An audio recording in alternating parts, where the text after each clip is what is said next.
There's an expression I've heard rather a lot of recently, and I want to call it out. It is wrong. And this expression is, if you spot it, you've got it.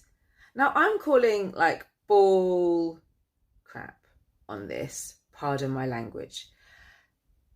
Because to put it bluntly and to wipe the argument off the table, if you saw a child being touched in the wrong way, in an overtly wrong and sexual way by an adult, you would call that adult out, one would hope, and make sure the child's safe, because that person would be a P.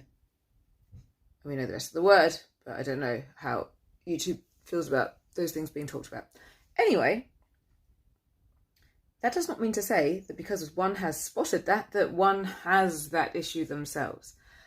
And it's the same thing with regards calling out narcissism, antagonism, manipulation.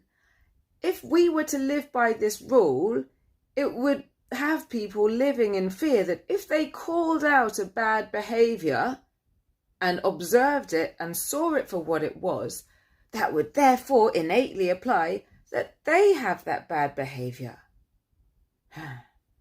Now, I get it. Not everybody who falls for a narcissist is what they call a codependent, but a lot of people are still there.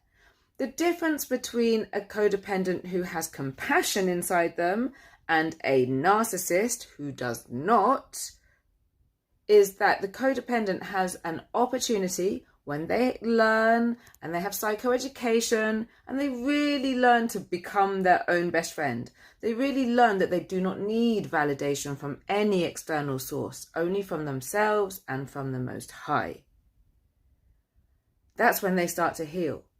But until that point, they can be quite needy. So that's the point of similarity.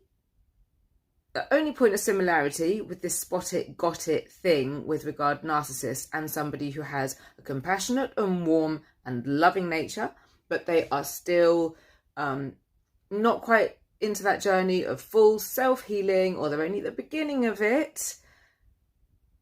So they haven't got completely to the point of not having that codependency, but that doesn't mean that they have the narcissism. They may have secondary narcissistic traits from being continuously in relation, maybe from when they were young, with these kind of people. And those things can rub off and we can react. And we, if we've been codependent and we fawn and we people please, we may become passive aggressive. But once we're healed, we are not that thing. It is wrong. It is